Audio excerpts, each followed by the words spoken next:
Hello, ordinary person. How are you doing today? So, I was watching a series recently, a TV show, and I noticed this thing that keeps showing up. You know, when there is a main character, like the main character who is toxic, manipulative, narcissistic. Yes, narcissism. I know we have used that word so much, especially on the internet.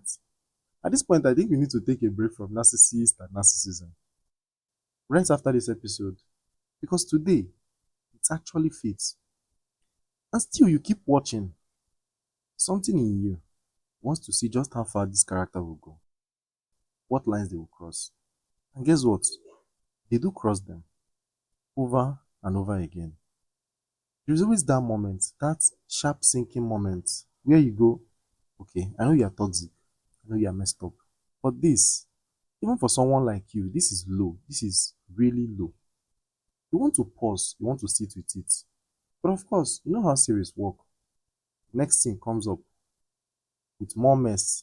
Next episode brings in more moral breakdown again and again and again. Some part of you wants to stop because that line, the one you were scared they will cross, they already crossed it. And somehow you are still here. Now, I'm not just talking about TV. This doesn't only happen in entertainment, it happens in real life too. We are at Spiral 20, the devil you know. Stay with me. This is sometimes curious, often confused. I'm Richard Okonwu. If you have ever felt a little out of place, you're in the right spot. Here, we explore the questions most people overlook without pretending to have all the answers. The awkward, the oddly relatable, the ones that make you wonder, am I the only one thinking about this? If you are curious enough to keep asking, you are exactly where you need to be. I've been thinking about this a lot, not just as it happens on scene, but in my own patterns too. In friendships, relationships, even with myself, if I'm being honest. We have all made excuses for people's recklessness just because there is a part of them that we admire. And that part of them, the one we love them for, it usually has little to nothing to do with what they are being held accountable for in the moment. Yes, he's a philanthropist, but that doesn't excuse his arrogance. And no, this is not about cutting them some slack. These are excuses for repeated toxic behavior. A very common one is the one I described in the beginning: movies, series. There's a reason this one stuck with me because I've stayed, I've watched, I've tolerated, and it took me a while to realize I was doing it. You see, here is something I've been trying to put in words. Every devil we know has three parts. There's a part of them that's familiar, the part that looks just like you, the part you recognize in yourself, maybe too much for comfort. That part that makes you say, oh, I get you. We have this in common. Then there is the part you aspire to be. Because, yeah, villains are villains, but let's be real. They have confidence, they speak without stuttering, they do things we have only dreamed of doing. They burn bridges you wish you had the guts to burn. They take revenge you never admit you want. They break rules without apologizing. And there is something about that that makes a little piece of you sit up and watch. Like, oh, if I could just have that part. Then there is the third part, the line you never want to cross. The part that makes you pause the screen. The part where you say, okay, that's enough. And somehow, those first two parts, yes, the one that looks just like you and the one you admire, they make us to endure the third one, the line you never want to cross. Sometimes for hours, sometimes for years. And that's how we stay with them. Not because the bad isn't there, but because the good plus the aspiration makes us want to pretend that the bad isn't as bad as it is. It's weird seeing it from the outside, actually, but it's weird that when you realize you have done it too, in real life for real people. And sometimes the conspiracy theories to make jumps out. Not unprovoked. Something always triggers it. But still, it shows up. And I'm like, wait, are they testing us? Are these movie makers, are they using these characters to see how much filth we can stomach? They're watching our comments, our tweets, our reactions, and thinking, let's see if they will still root for him after this one. And I know it sounds unhinged. Like I should be whispering about some kind of secret experiment. But doesn't it ever feel like that? Like some sick emotional endurance test. But then you start seeing it in real life too. You know that your boss, that partner, that friend, you see the part of them you don't like. You know the red flag. But you remember the beginning, the good part, the familiar one. And you say things like, well, at least he doesn't hit me. He gets angry, but he never hits me. Or she has her flaws, but she's amazing with people. Or he's deep with these bad habits, but we both love football. We connect. And you catch yourself justifying the same low behavior you swore you will never tolerate because you don't want to start over. Because finding someone new feels exhausting. They told you there are many fishes in the river, but you knew how long it took you to catch this one. What if you find another person and they are worse? Because now the pain you know, it feels safer than the unknown that might be worse.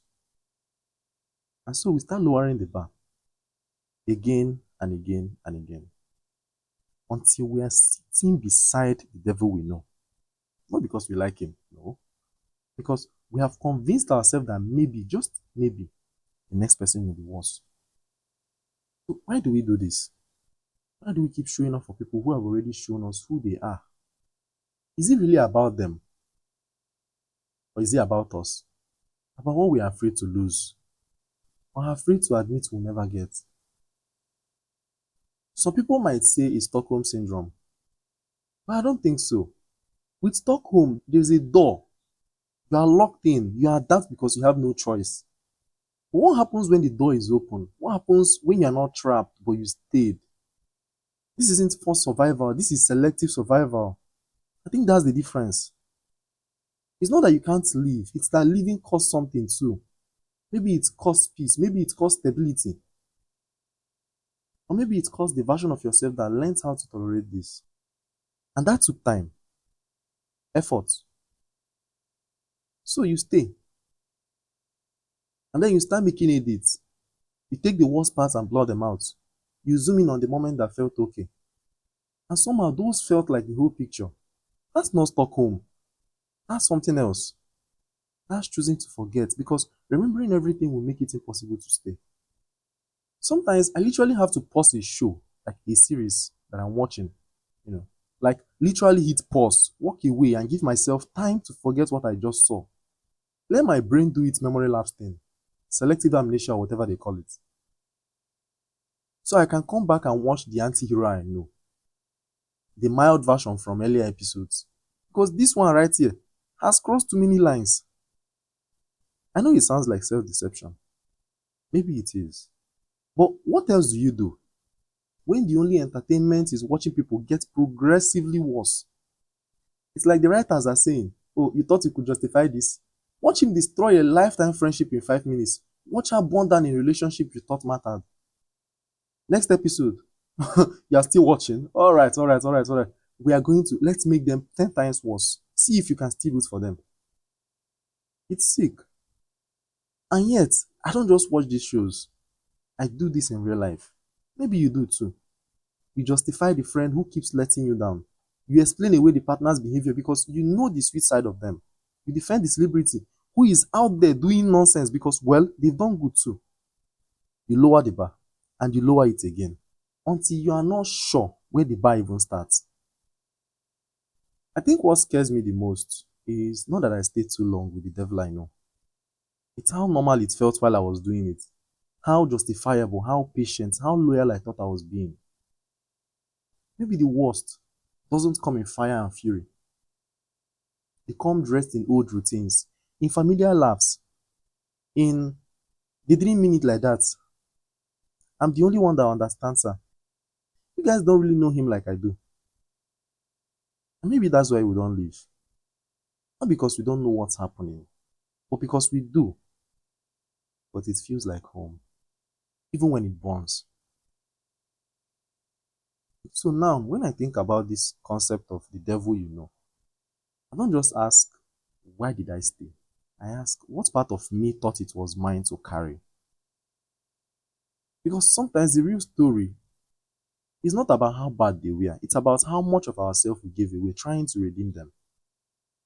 These individuals, these anti heroes, They never change for the better, do they? And I don't know. Maybe that's the part that hurts the most.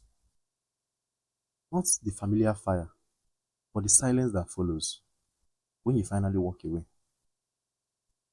And that part of you that still wonders, what if I stayed? What if?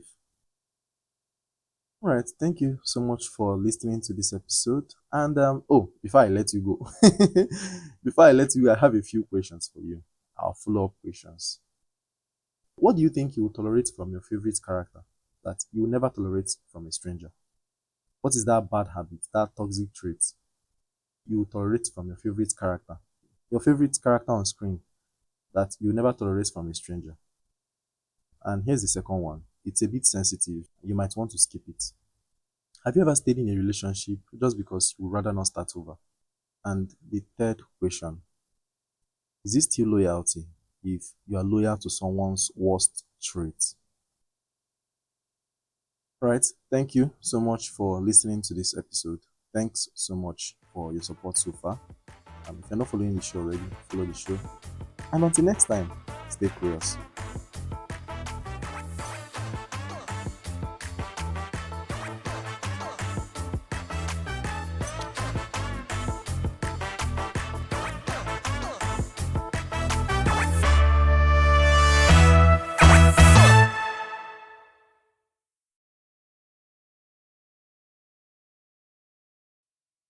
Oh, you're still here. That's nice. Since you've made it all the way to the end, let me ask you for a small favor. Studies suggest that one of the best ways for a show to grow is through word of mouth. So, if you like this, tell a friend about it. Just one. I bet they will like it. Alright, that's it. Thanks a lot. I appreciate you.